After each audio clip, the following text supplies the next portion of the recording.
Preguntas de comprensión bíblica, ¿cierto? Y ahí vamos a ir a nuestro tema. ¿De qué trata esta sección de Miqueas? ¿Qué piensa usted? ¿A qué se refiere el profeta Miqueas en estos versículos?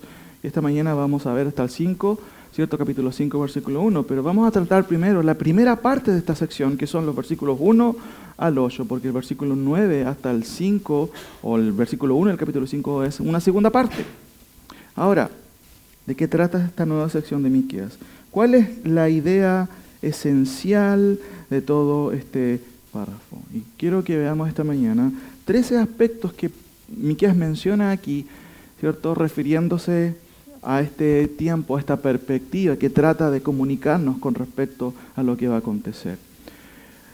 Vamos ahí entonces, en primer lugar, 13 cosas, ¿cierto? Ahí está la pregunta, ¿de qué trata esta sección nuevamente? Y para ello les pido que pongan atención en su Biblia. Vamos al versículo 1. ¿Qué dice el texto llanamente, locutivamente? ¿Qué dice el texto? Sin entrar, ¿cierto?, en especulaciones. ¿Qué nos dice? Miren lo que dice el versículo 1 y vamos a tratar de resumir en cláusulas pequeñas toda una sección, ¿cierto?, de 13 aspectos que se mencionan aquí. Dice el texto, acontecerá ¿cuándo? En los postreros tiempos. Esa frase, en los postreros tiempos, es una frase especial en el Antiguo Testamento para referirse siempre al futuro, pero no solamente al futuro cercano, generalmente se refiere al futuro lejano. ¿Se acuerdan de Joel? En los postreros días, ¿cierto?, los hijos profetizarán, y parte de ello se cumplió muchos años después que Joel profetiza, por un lado en Hechos capítulo 2, pero también eso tiene una aplicación al final de la historia cuando el Señor venga en su segunda venida. Entonces lo primero que hace Miqueas es trasladarnos en la mente a un escenario diferente, a un escenario futuro. Acontecerá en los postreros tiempos, ¿cierto? De eso se trata. Entonces tenemos aquí lo primero, note aquí por favor, se trata de los postreros tiempos y eso apunta hacia el final de la historia en el contexto de la segunda venida del Señor. A eso se refiere. Si hacemos un análisis, ¿cierto?, sinóptico de esta palabra, vamos a encontrarnos con muchas referencias, no lo voy a hacer ahora, pero sí debemos tener claro que Miqueas traslada a su audiencia, a sus lectores, a un escenario, a un futuro escatológico. Segunda cosa, ¿qué notan en el texto? Miren, y acontecerán en los postreros tiempos que el monte de la casa de Jehová será establecido por cabecera de montes y más alto que los collados y correrán a él, ¿quiénes? Los pueblos. Interesante. Se usa una metáfora ahí, ¿cierto?, refiriéndose a los montes singular y también montes en plural. Pero hay un monte especial que sobrepasa a los demás montes. Antiguamente, ¿cierto?, la palabra montes en la palabra del Señor hace referencia a un lugar alto, a un lugar, ¿cierto?, que tiene relación a la adoración. Dice el texto, acontecerá en los postreros tiempos que el monte de la casa de Jehová, otra frase importante, casa de Jehová. ¿A qué se refiere casa de Jehová? Si usted busca una concordancia, va a darse cuenta de que casa de Jehová siempre tiene relación ¿a qué cosa? Al templo. Al templo. Antes incluso de la destrucción de los templos por medio de todos estos imperios, siempre casa de Jehová se hace alusión al templo, a la casa de Jehová, al lugar físico en donde obviamente se hacían todos los servicios que tienen relación a la adoración de Dios en el Antiguo Testamento. Acontecerá en los postreros tiempos que el monte de la casa de Jehová será establecido por cabecera. La palabra cabecera habla de algo primero, algo que tiene, en este caso, prioridad sobre los demás. Vuelvo a leer. Dice el texto, acontecerá en los postreros tiempos que el monte de la casa de Jehová será estable por cabecera de montes y más alto que los collados. Y miren lo que dice la última frase ahí. Y correrán a él, ¿quién? Los pueblos. ¿Cómo podemos resumir, hermanos, lo que dice Miqueas aquí? Bueno, note por favor, ahí tenemos una segunda frase. Esto se puede resumir bajo este concepto. Este es un tiempo de tiempo de estabilidad universal, ¿cierto? Note que se menciona una palabra clave. Dice que a él, a este monte, correrán ¿quiénes? Los pueblos. Interesante, eso es lo que dice el texto claramente. Ahora, notemos por favor y sigamos leyendo. Tenemos en primer lugar que se trata de los postreros tiempos, tiempos de estabilidad universal. Eso es lo que nos sugiere el texto claramente. Será estable este monte en donde está la casa de Jehová, y será un monte que será puesto por cabecera de montes y más alto que los collados, y correrán a él los pueblos. ¿Cómo va a hacer eso? No lo entendemos, pero dejemos que el texto nos hable tal cual él lo expresa. Sigamos con el versículo 2. ¿Qué sigue diciendo el profeta Miqueas? Vendrán muchas naciones. Ya está hablando de pueblos y ahora menciona naciones, ¿cierto? Y dirán, muy interesante, aquí tiene un sentido reflexivo, ellas entre las naciones se van a poner de acuerdo y van a decir algo, y dirán, no sé cómo lo van a hacer, el texto deja ver algo ahí, simplemente diciendo, ellas van a decir. ¿Y qué van a decir? ¿Qué dice su Biblia? Venid y subamos al monte de Jehová. ¿Cuál es el monte de Jehová? Ya está indicándolo en el versículo cierto anterior. Dice, acontecerá en los postreros tiempos que el monte de la casa de Jehová. ¿Dónde estaba la casa de Jehová en el contexto de Israel? Muy bien, esa es una pista histórica en Jerusalén. Sigamos viendo y vamos viendo cómo nos va arrojando información, profeta Miqueas. Vendrán muchas naciones y dirán, venid y subamos al monte de Jehová y a la casa del Dios de Jacob. Claramente aquí se establece algo. Dice Miqueas que las naciones dirán, vamos a la casa de Jehová. ¿Qué es la casa de Jehová? Es el templo, ¿cierto? ¿Que está dónde? En un monte alto, un monte principal sobre los montes. Y sigue diciendo, y nos enseñará en sus caminos y andaremos por sus veredas, porque de Sión saldrá la ley y de Jerusalén la palabra de Jehová. Wow, más información. ¿Se da cuenta cómo va dando información? ¿Cómo podemos decir? Aquí hay varias cosas, hermanos, que se están mencionando. Primero, se trata de los postreros tiempos. Se trata de un tiempo de estabilidad universal, porque son convocados ¿quiénes? Las naciones y también los pueblos. Pero también, tercera cosa ahí, vemos otra cosa que podemos resumir en el versículo 2, la primera parte. Es un tiempo de unificación universal proactiva. Explico la frase. Un tiempo de unificación. ¿Por qué? Miren lo que dice el versículo 2. Vendrán muchas naciones y dirán. Wow. En el día de hoy, ¿las naciones están unidas? Bueno, de hecho hay una institución que se llama Organización de Naciones Unidas. Y todas son piadosas, ¿cierto? Las decisiones que se toman políticamente hablando ahí, siempre tratan de cumplir la ley de Dios, ¿cierto? Bueno, usted sabe lo que está ocurriendo. Las naciones están unidas no para hacer la voluntad de Dios, sino para hacer la voluntad del anticristo. Eso es lo que vamos a ver y lo que estamos viendo. Ahora, sin embargo, aquí ocurre algo extraño. Dice el texto, vendrán muchas naciones y dirán, wow, hay un tipo de organización, pero miren para qué se reúnen. ¿Cuál es la razón? Es totalmente diferente a lo que podríamos estar viendo hoy y a lo que vemos hoy. Dice el texto, venid y subamos al monte de Jehová y a la casa del Dios de Jacob, y miren, y nos, plural ahí, nos enseñará en sus caminos y andaremos por sus veredas. Por eso es que esta frase lo resume muy bien. Es un tiempo de unificación universal proactiva. Proactiva. No están siendo obligadas las naciones a ir. Se da cuenta de que hay una iniciativa de manera singular, personal de las naciones, de ir a ese lugar. ¿Qué otra cosa se menciona en el texto? Una segunda situación. Hay un tiempo, note por favor ahí, versículo 2b, un tiempo de comunión universal. ¿Cómo dicen ahí algunos verbos? Venid, subamos, nos enseñará, andaremos. ¿De qué habla eso? También habla de comunión. No solamente hay un acuerdo entre las naciones y los pueblos, sino también hay una especie de comunión universal. Subamos todos, nadie se quede. Esa es la idea. Y miren, sigue diciendo otras cosas importantes ahí. Un tiempo, ¿cierto?, de comunión universal. Subamos, vamos ahí.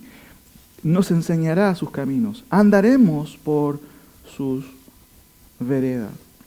Sin embargo, se menciona otra cosa interesante. Porque de Sión saldrá la ley y de Jerusalén la palabra de Jehová. ¿Qué es Sión? Hay películas que hablan de Sión. actores mencionan Sion, ¿cierto? Nos gustaría ir a Sion. El otro día fui a Temuco y venía de vuelta, manejando por el puente ahí en la salida sur, y me pareció interesante. Iba en el auto y miro hacia abajo, y abajo en el puente había un templo pequeñito pentecostal que decía Sion. ¿Será esa la Sion, diría yo? Interesante. Obviamente no, por supuesto, es un nombre. Pero ¿qué es Sion, hermanos? Sion en un principio era un nombre de la fortaleza de los Jebuseos, que fue conquistada por David. Posteriormente es un nombre que se le ha dado constantemente para el lugar o morada del Señor. Es un nombre también que se alude al monte donde está el templo en Jerusalén, el templo que fue construido, ¿cierto? No solamente por Salomón, sino fue reconstruido posteriormente en tiempos del retorno del pueblo de Israel. Pero también es un paralelismo para referirse a Jerusalén, para referirse también, ¿cierto?, a la Nueva Jerusalén también. Posteriormente el autor de Hebreos menciona algo, Juan también en Apocalipsis. Pero es una referencia constantemente como el monte de Jehová, Jerusalén, el templo. Hay varias cosas que se asumen ahí con este nombre. Y el texto dice, porque de Sion va a pasar algo. Saldrá la ley y de Jerusalén, ¿cierto? Es ahí también puede ser una conjunción explicativa, porque de Sion saldrá la ley y de Jerusalén, que también es Sion, la palabra de Jehová. ¿De qué nos habla eso? Esto por favor aquí, como 5.5. Una frase que pueda resumir esta idea es, un nuevo porvenir ¿para quién? Para Sion, y también dice ahí el texto, y Jerusalén. Ahora, ¿por qué un nuevo porvenir para Sion? Mira lo que dice el versículo 9 y 10 del capítulo 3. ¿Cuál es la realidad de Sion en el contexto que está hablando Miqueas? ¿Cuál ha sido la realidad de Sion durante todo el tiempo en que los profetas hablan? Miren, oíd ahora esto, jefes de la casa de Jacob y capitanes de la casa de Israel, que abomináis el juicio y pervertís todo el derecho, que edificáis a Sion, ¿cómo? ¿Cómo dice su Biblia? Con sangre, y a Jerusalén con injusticia. ¿Cuál es la realidad de Sion en el contexto de Miqueas? Es un desastre. Hay corrupción, ya lo hemos estudiado y lo estamos estudiando. Todo está mal en Sion. Sin embargo, el profeta Miqueas nos traslada en esta visión y nos dice que Sion va a ser, ¿cómo? ¿Igual? Va a ser diferente. Porque de Sion saldrá la ley y de Jerusalén la palabra de Jehová. ¿Qué nos dice el versículo 3? Sí, mire cómo continúa diciendo el profeta Miqueas, nos va dando información de un cuadro que vislumbra hacia el futuro, porque se trata de ¿qué? De los postreros tiempos. Versículo 3. Y él, ¿quién es él en el contexto? ¿De quién está hablando? ¿Qué es esta persona? Busquemos el antecedente, perfecto. Acontecerá en los postreros tiempos que el monte de la casa de Jehová será estable por cabecera de montes y más alto de los collados. Vendrán muchas naciones y dirán, venid y subamos al monte de ¿quién? De Jehová, y a la casa del Dios de Jacob. Y nos enseñará, ¿quién? Jehová, en sus caminos, y andaremos por sus veredas, las veredas, ¿cierto?, de Sion, que pertenecen a Dios. Porque de Sion saldrá la ley y de Jerusalén la palabra de Jehová. ¿Quién es el antecedente ahí de la personificación? Es Jehová. Y él juzgará entre muchos pueblos y corregirá a naciones poderosas hasta muy lejos. Primera parte del versículo 3. ¿A qué se refiere, mis queridos hermanos? Note la siguiente frase. ¿Cómo podemos resumirlo? Esto no es solamente un ejercicio homilético de poder resumir en frases cortas lo que significa. También tiene el sentido teológico de resumir una idea. Cuando el autor aquí, Miqueas, nos dice que y él, Jehová, juzgará entre muchos pueblos y corregirá a naciones poderosas hasta muy lejos, lo que nos está diciendo es lo siguiente. Note por favor ahí. Un tiempo de gobierno mundial divino. ¿Cómo es que las naciones pueden tener cierto orden? Porque él dice que y él juzgará entre muchos pueblos y corregirá a naciones poderosas hasta muy lejos. Se ve una regencia divina aquí. ¿Quién está manejando los hilos de las naciones? ¿Quién es? Es Jehová. Eso es lo que dice el texto, pero se añade otra información en el versículo 3. Note por favor. Y martillarán sus espadas para asadones y sus lanzas para hoces. ¿Por qué razón? Y como que agrega el profeta diciendo, no alzará espada nación contra nación, ni se ensayarán más para la guerra. no se ensayarán más para la guerra. ¿De qué está hablando el profeta Miqueas? Parece que habrá un tiempo de paz, ¿cierto? Algunos pueden de hecho uno cuando escucha a veces otros predicadores, parece que no se malentiende lo que dice el profeta Miqueas cuando dice en el versículo 3, y martillarán sus espadas para asadones. ¿Será que en ese tiempo habrán asadones? O no sé, dice el texto ahí, lanzas. Hermanos, el profeta Miqueas trata de expresar en un lenguaje entendible a su audiencia lo que va a ocurrir al final de los tiempos, diciendo lo siguiente, en su lenguaje entendible para su época, pero con un sentido aplicable para nosotros, cuando él dice, y martillarán sus espadas para asadones. Lo más probable, el ejército ya no usa espadas, ¿o sí? Pero ¿cuál es la idea de fondo? Que los elementos bélicos, los armamentos ya no van a utilizarse porque el enfoque, ¿qué va a ser? ¿Guerra o producción, digámoslo así? Producción económica de la agricultura, ¿cierto? Producción económica. ¿A qué se está refiriendo? Esa es la idea del profeta. En realidad, las armas ya no se van a utilizar porque el enfoque de ese tiempo va a ser totalmente diferente. Y lo está diciendo al final cuando dice, no alzará espada nación contra... No va a haber un clímax bélico constante, ¿cierto?, de beligerancia entre las naciones. Eso es lo que está diciendo el profeta Miqueas. Dice, ni se ensayarán más para la guerra. O sea, el hermano Andrés no va a tener más pega. ¿Cierto? No van a haber... Parece que no va a haber un regimiento. No, basta de eso. No va a haber más. ¿Cómo podemos resumir eso, mis queridos hermanos? Solamente estamos leyendo el texto y tratando de poder ver lo que el autor quiere decirnos llanamente, y cualquiera de ustedes puede entenderlo, a menos que quiera imponer al texto otras ideas que no quiere decir. Miqueas es tan claro y tan llano para explicarnos estas situaciones. ¿Cómo podemos resumir eso? Bueno, aquí 7. Esto indica que va a haber un tiempo de enfoque económico y paz mundial. Las personas y las naciones no van a estar pensando en qué, en hacer conflictos bélicos, guerras. No, el enfoque parece que es diferente. Por eso que me atrevo a decir esto. Este es un tiempo de enfoque económico. ¿Por qué? Porque las armas van a, ¿cierto?, a refundirse, digámoslo así, y se van, ¿cierto?, a trabajar para hacer herramientas. ¿Para qué cosa? Para producción, digámoslo así. Leo nuevamente, dice el texto, y martillarán sus espadas para asadones. ¿Qué son los asadones? Ustedes las conocen. Una espada se va a fundir y se va a hacer asadón. Entiéndame, hermano. El autor no está diciendo que en ese tiempo seguramente, literalmente van a ver eso. Hay que entender el concepto del literalismo en la Biblia. Algunos teólogos hace reformados se burlan, ¿cierto?, de cierto sector, aludiendo a nosotros que interpretamos de manera ridícula el texto. No, el texto no está diciendo eso. Trata de comunicar el autor con el lenguaje y las figuras que él conoce, ¿cierto?, cómo es que el tiempo de aquellos días va a cambiar. No va a haber guerra. Parece que va a haber un tiempo diferente, increíble. Ahora, dice ahí, 7, tiempo de enfoque económico y paz mundial. Antes de seguir, hagamos un resumen para que ustedes vayan entendiendo. ¿De qué se trata todo este escenario? Miqueas nos traslada a un tiempo diferente, muy lejos del momento que está viviendo. Él va a aterrizar también en su profecía aquí al tiempo histórico. Lo vamos a ver después, en la segunda parte. Pero aquí él nos traslada a sus lectores y nosotros también a un escenario diferente. ¿Por qué? Porque se trata de los postreros tiempos. Cada vez que usted menciona esta frase en el Antiguo Testamento, siempre tiene relación a algo futuro, muy futuro aún, a tiempos del profeta. Segunda cosa, sugiere un tiempo de estabilidad universal. Se mencionan naciones y pueblos yendo a ese lugar.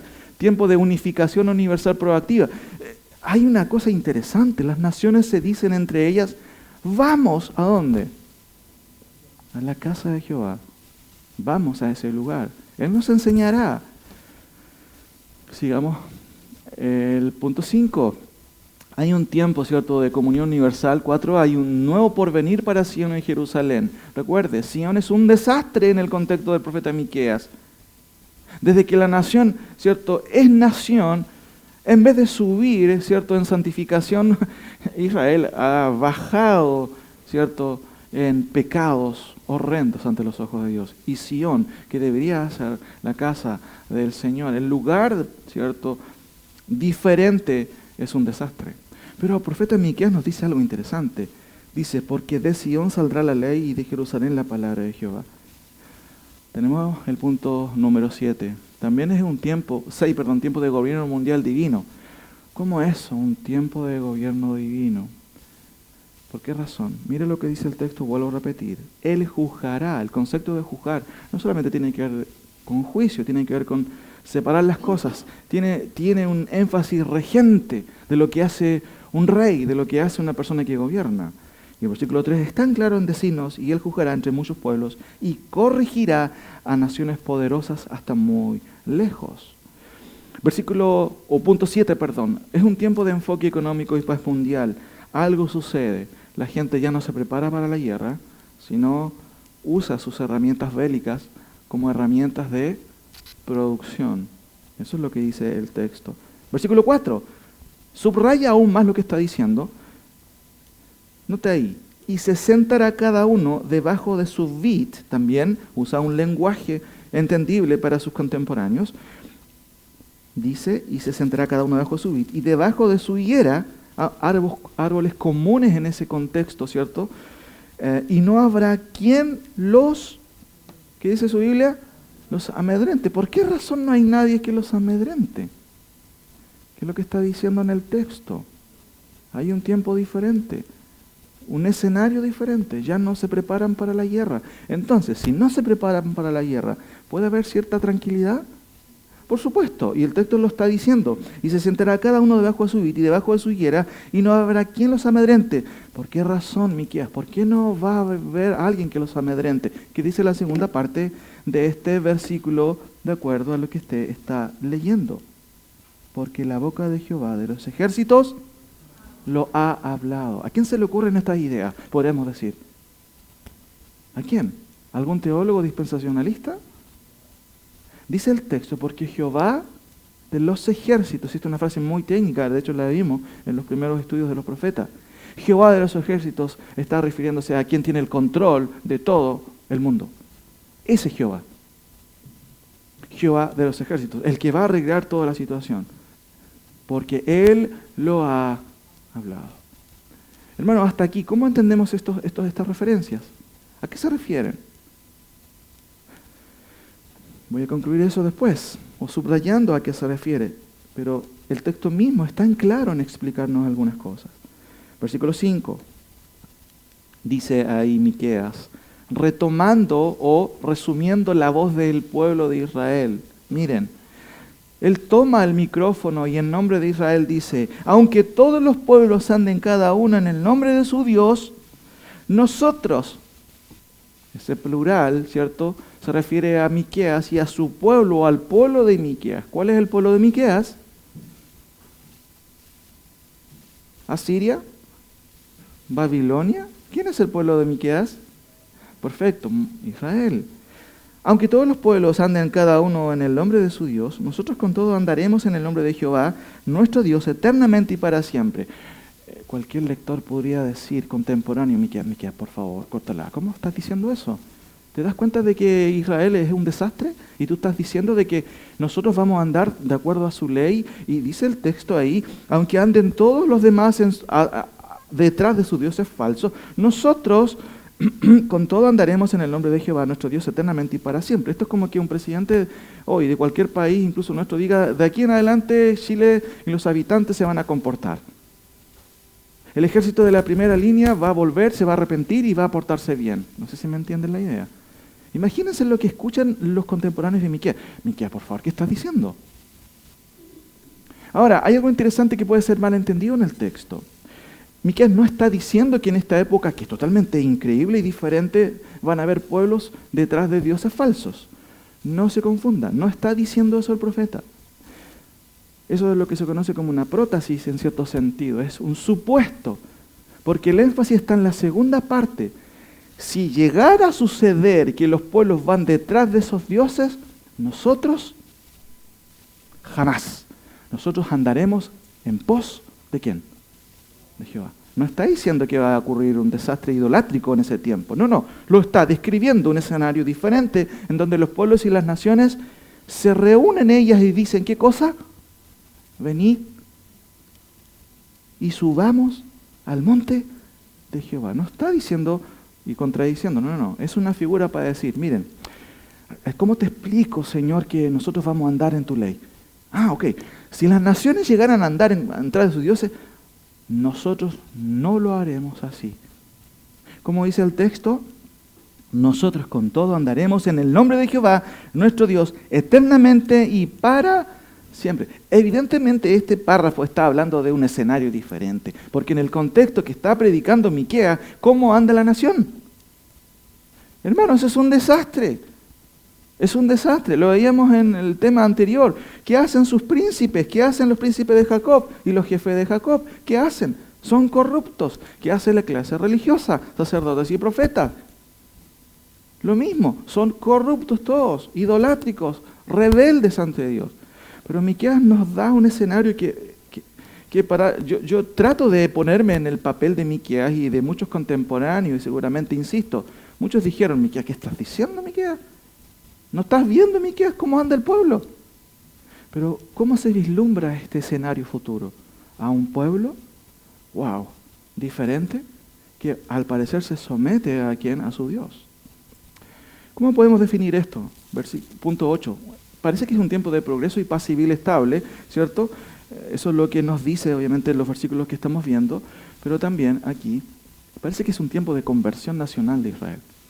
Porque ¿cómo un pueblo dice estas palabras? ¿Cómo un pueblo dice, nosotros con todo andaremos en el nombre de Jehová? ¿Qué tiene que pasar para que un pueblo como Israel, un pueblo rebelde, llegue a decir eso? ¿Saben que cuando uno ve, por ejemplo, en el Nuevo Testamento, la palabra conversión es algo tan radical? Miren, solamente como un paralelo que se me viene aquí a la mente. Primera de Tesalonicenses. Note, por favor, solamente un pequeño paralelo. Primera de Tesalonicenses, en el Nuevo Testamento, Primera de Tesalonicenses, capítulo 1, hay cosas muy interesantes que se dicen, pero hay algo que nos recuerda lo que muchos años antes Miqueas dijo. El apóstol Pablo, ¿cierto?, habla a la iglesia de Tesalónica ahí, y dice en el versículo 8 del capítulo 1 de Primera de Tesalonicenses, porque partiendo de vosotros ha sido divulgada la palabra del Señor, no solo en Macedonia y en Acaya, sino que también en todo lugar vuestra fe en Dios se ha extendido, de modo que nosotros no tenemos necesidad de hablar nada, dice Pablo. ¿Por qué? Porque Tesalónica es un ejemplo de iglesia. Su testimonio recorre, se escucha de ellos. Tú eres de Tesalónica. ¡Wow! ¡Qué increíble! Se escuchan muchas cosas buenas de ustedes. Eso es lo que está diciendo Pablo. Y dice el versículo 9, porque ellos mismos, ¿quiénes? Los que son testigos de esos cambios de ellos, cuentan de nosotros la manera en que nos recibisteis y cómo convertisteis, miren, de los ídolos a Dios, para servir al Dios vivo y verdadero. Volvamos a Miqueas. La palabra conversión, hermanos, siempre subraya el cambio objetivo, no el cambio subjetivo. Cuando la Biblia de arrepentimiento siempre se refiere a algo subjetivo, lo que pasa en la mente de la persona. ¿Se acuerda del hijo pródigo estando ahí comiendo entre los chanchos? En algún momento él dice, el texto en Lucas, y volviendo parece que estaba encandilado, y claramente estaba encandilado por el pecado, por el orgullo, porque no estaba viendo nada. Una persona cuando es orgulloso no ve nada, es ciego. Él cree que ve todo, pero es un ciego. El hijo pródigo, hasta ese momento, cuando está embarrado, ¿cierto?, en la mugre con los chanchos, en algún momento, y esa frase es muy clave de lo que es el arrepentimiento genuino, y volviendo en sí. Y empieza un brainstorming, como dicen los gringos, una lluvia de ideas. ¿Cuántas cosas tiene mi papá en la casa y yo aquí? ¿Qué soy tonto? Es increíble lo que sucede con el hijo pródigo, y volviendo en sí. Eso es arrepentimiento. ¿Cuál es la evidencia de que él se convirtió, digámoslo así? Él tiene intenciones. Iré a mi padre, ¿se acuerda? Pero ¿hasta qué momento eso se vuelve realidad? No solamente intenciones, porque una cosa son intenciones de mi corazón. No, si yo me voy a arrepentir, estoy mal, tengo que cambiar. Eso no sirve de nada hasta que eso se vuelve un acto o un hecho. Ahora, volvamos a Miqueas. No quiero hablar de hijo pródigo. Volvamos a Miqueas. Mira lo que dice el autor ahí. Aunque todos los pueblos anden cada uno en el nombre de su Dios, nosotros, dice Miqueas, como tomando el micrófono en forma representativa, con todo andaremos en el nombre de Jehová, nuestro Dios, eternamente y para siempre. Hermano, hasta el día de hoy Israel es un desastre. Hasta el día de hoy Israel es un desastre. Hace un par de años se hizo en Israel un desfile del orgullo gay. Israel no ha cambiado. Israel sigue siendo un pueblo idólatra. Pero miren, Miqueas nos dice que algo va a acontecer cuando en los postreros tiempos. Ahora, sigamos leyendo. En aquel día, wow, otra frase importante.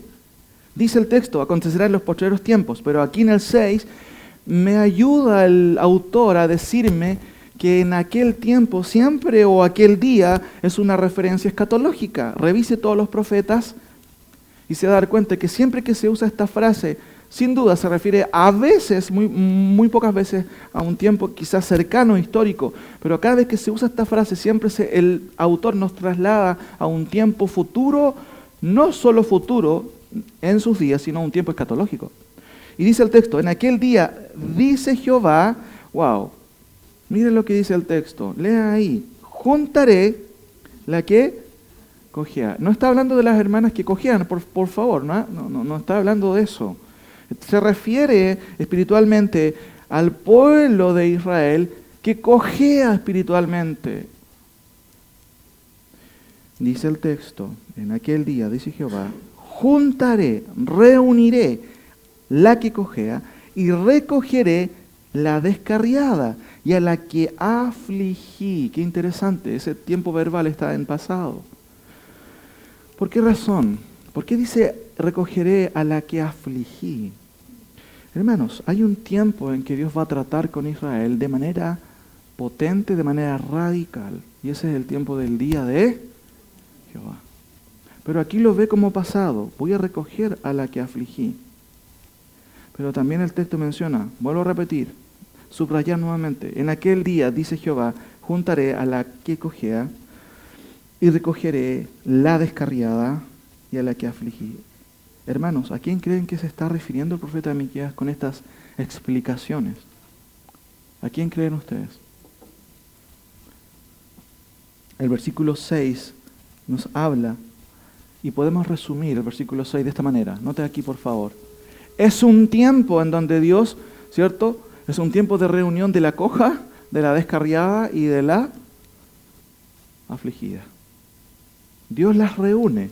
¿Cómo lo va a hacer Él?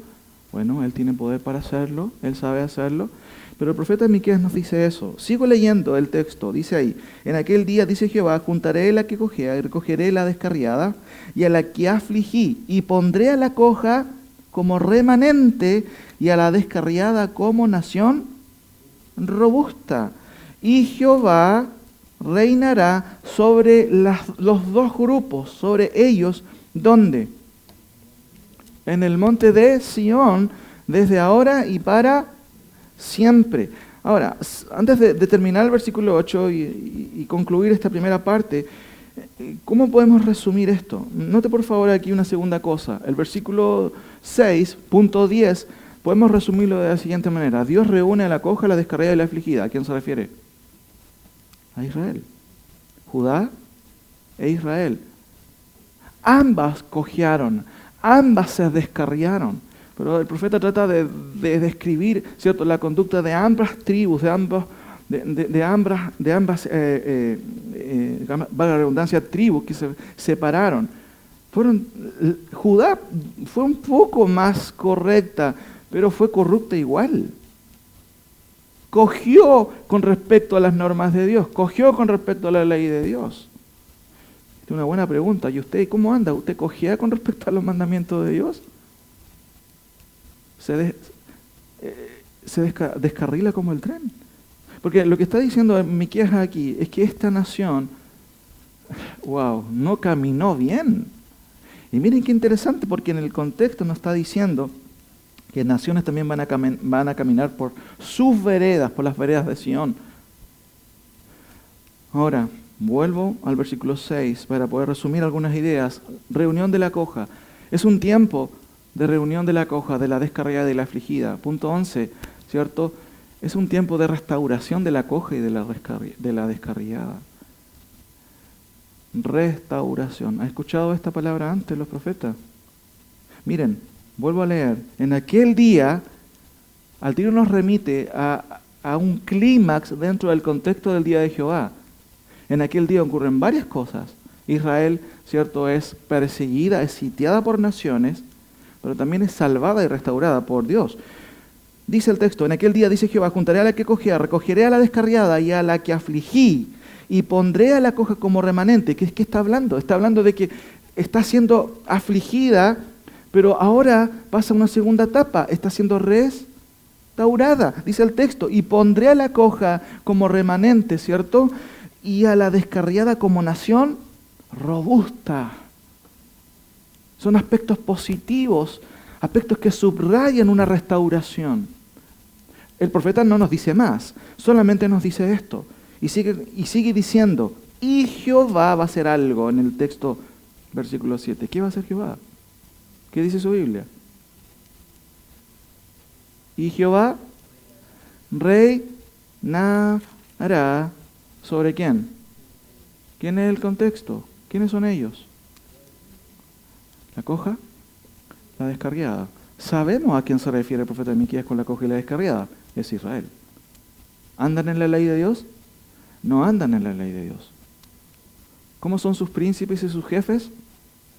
Corruptos. ¿Cómo es la clase religiosa? Los sacerdotes y los profetas.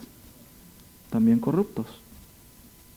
Pero el profeta dice que va a haber un tiempo, resumamos un poco, va a haber un tiempo en que el monte de la casa de Jehová será central. Nos dice algo que es increíble, que vendrán muchas naciones y van a juntarse entre ellas mismas y van a decir, vamos, ¿dónde? Al monte de la casa de Jehová. ¿Por qué razón? Porque de Sion va a salir algo. ¿Qué va a salir de Sion? Versículo 2. Porque de Sion saldrá la ley y de Jerusalén la palabra de...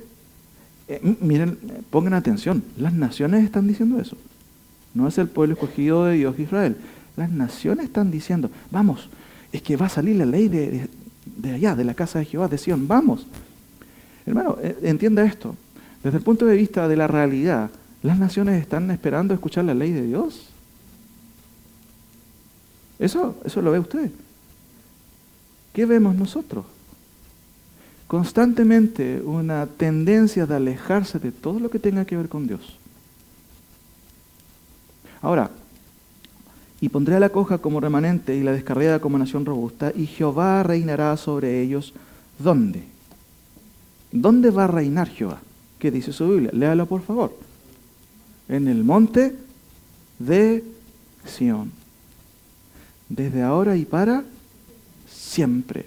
¿Cómo se puede tomar esa última frase? Porque ¿quién ha dicho esto? ¿Quién dice en el texto esto? ¿Es Miqueas que tuvo una especie como éxtasis paralelo a la profecía? Es Jehová quien dice eso y lo establece Miqueas. Esta última frase, hermanos, se subraya la idea de que si esto va a acontecer es porque ¿quién lo ha dicho? Jehová lo ha dicho. Quiero resumir las últimas ideas aquí. Punto 12. El versículo 7 nos habla de un tiempo del reino de Jehová sobre ellas. Hermanos, ¿qué significa la palabra cuando dice aquí y Jehová reinará? ¿A qué está aludiendo? Y Jehová reinará. Que Él va a ser, ¿quién? El rey. Y si hay un rey que va a gobernar, está hablando de que hay también súbditos que obedecen ¿a quién? Al rey. Ahora, el último versículo de esta primera parte, miren lo que dice el versículo 8. Y tú, oh torre del rebaño, refiriéndose a aspectos civiles, ¿cierto?, arquitectónicos de Israel. Y tú, oh torre del rebaño, fortaleza de la hija de Sión, hasta ti vendrá el señorío primero, el reino de la hija de Jerusalén. Vuelvo a repetir. Y tú, oh torre del rebaño, fortaleza de la hija de Sión, hasta ti vendrá el señorío primero, el reino de la hija de Jerusalén. ¿De qué está hablando? De que aún Sión, ¿cierto?, va a disfrutar de este tiempo de reino de parte de Jehová. Tú también vas a participar. De hecho, Sión eres eres la principal en este sentido. ¿A qué se refiere? Último punto. Es un tiempo, alcanza a leer ahí, de reivindicación de Sion. Hermano, vuelvo a repetir. ¿Qué es Sion en el contexto de Miqueas? ¿Cómo está Sion en el contexto de los profetas? Es un desastre. Pero ¿qué ve el profeta Miqueas? Ve una reivindicación de Sion. ¿Cómo podemos entender toda esta frase? Ahora, avanzo con dos cosas más antes de poder ir a la segunda parte. Note por favor aquí, mis queridos hermanos, lo siguiente. ¿De qué trata esta sección? Mi pregunta apunta a lo que dice el texto. ¿Qué dice el texto? Esto es un ejercicio básico de lectura simplemente y no requiere de un tecnicismo hermenéutico para darnos cuenta de que el texto es tan claro en decirnos verdades increíbles acerca de un porvenir futuro. Tenemos 13 puntos aquí que lo resumen, ¿cierto? Tenemos que se trata de los postreros tiempos, se trata de un tiempo de estabilidad universal en donde las naciones son participantes, se trata de un tiempo de unificación universal proactiva. Increíblemente las naciones se juntan ¿para qué? ¿Para ir dónde?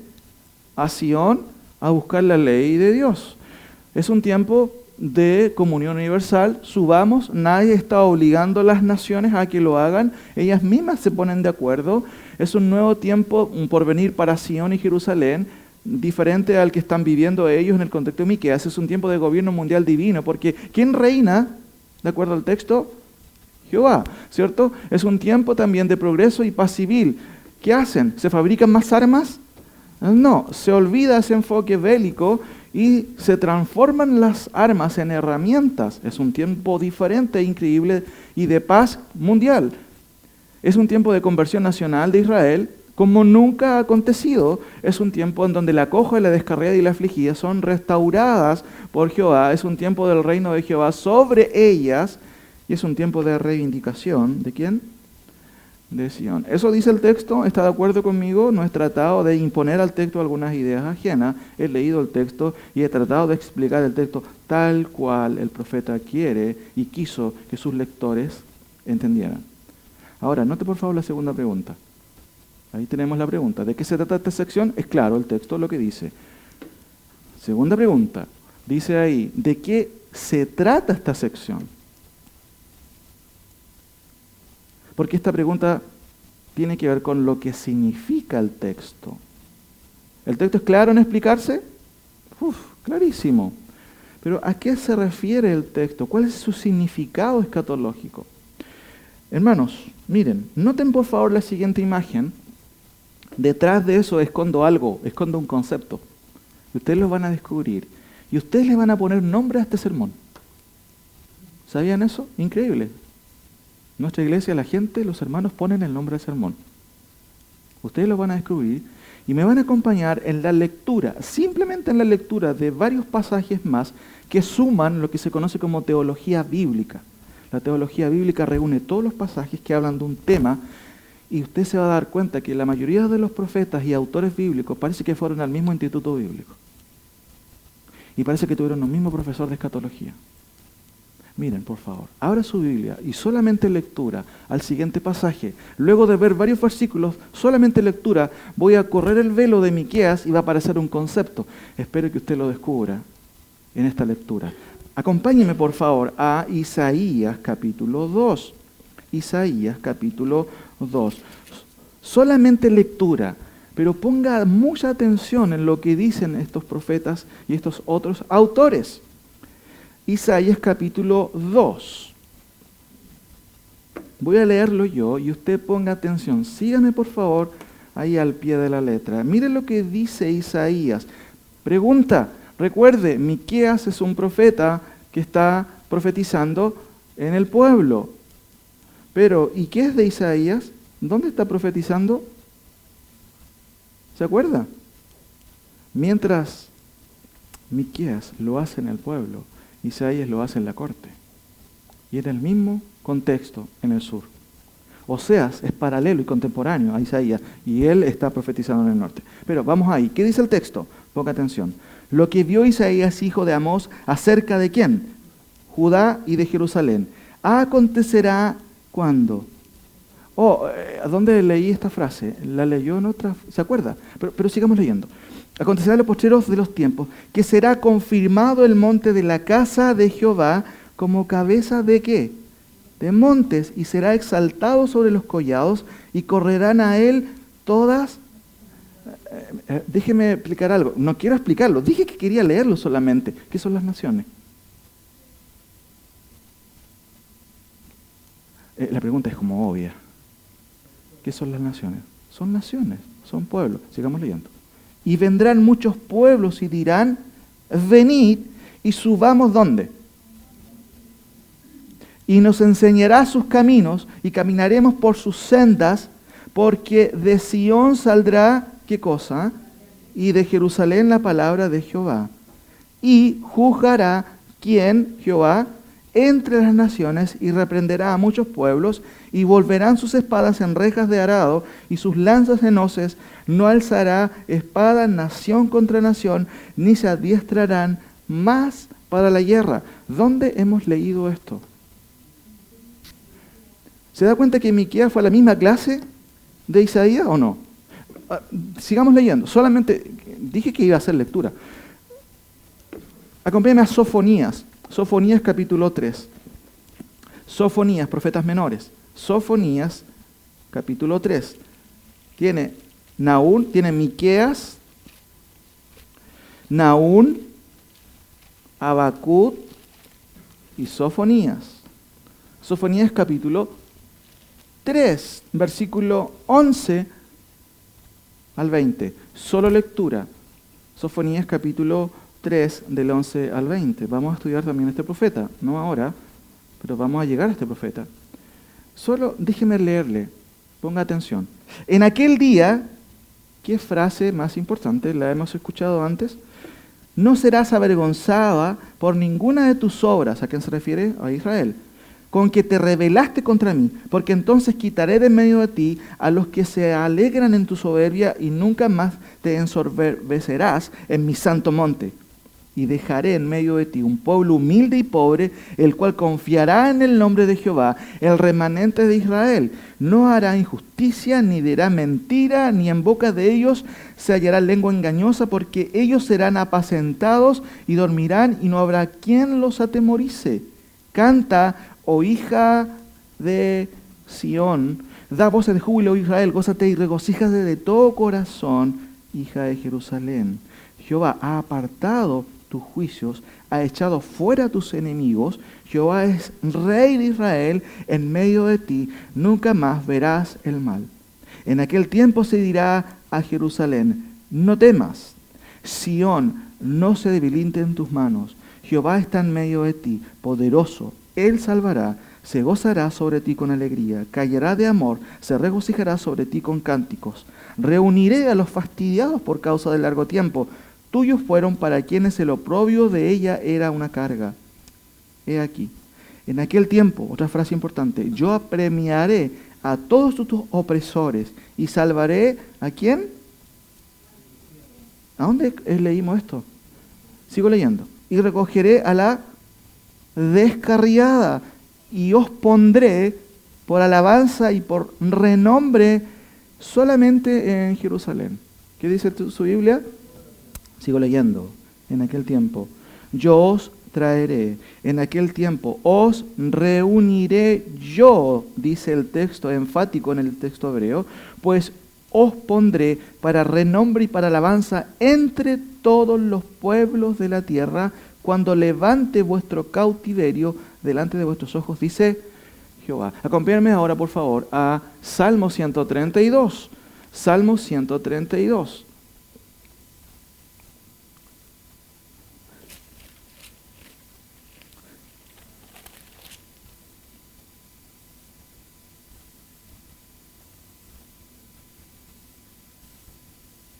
Ponga atención, porque usted tiene que ponerle el nombre a este sermón. Está hablando de algo el profeta Miqueas, y a esto se suman Isaías, ¿cierto? Sofonías también. Y miren lo que dice el salmista aquí, versículo 13 en adelante. Porque Jehová ha elegido ¿a quién? ¿Cómo dice su Biblia? Salmo 132, versículo 13. A Sión, sigo leyendo, la quiso por habitación para sí. Este es para siempre el lugar de mi reposo. Aquí habitaré porque la he querido. Bendeciré abundantemente su provisión. A sus pobres saciaré de pan. Asimismo, vestiré de salvación a sus sacerdotes, y sus santos darán voces de júbilo. Allí haré retoñar el poder de David. Interesante. He dispuesto lámpara a mi ungido, a sus enemigos vestiré de confusión, mas sobre él, su ungido, florecerá su corona.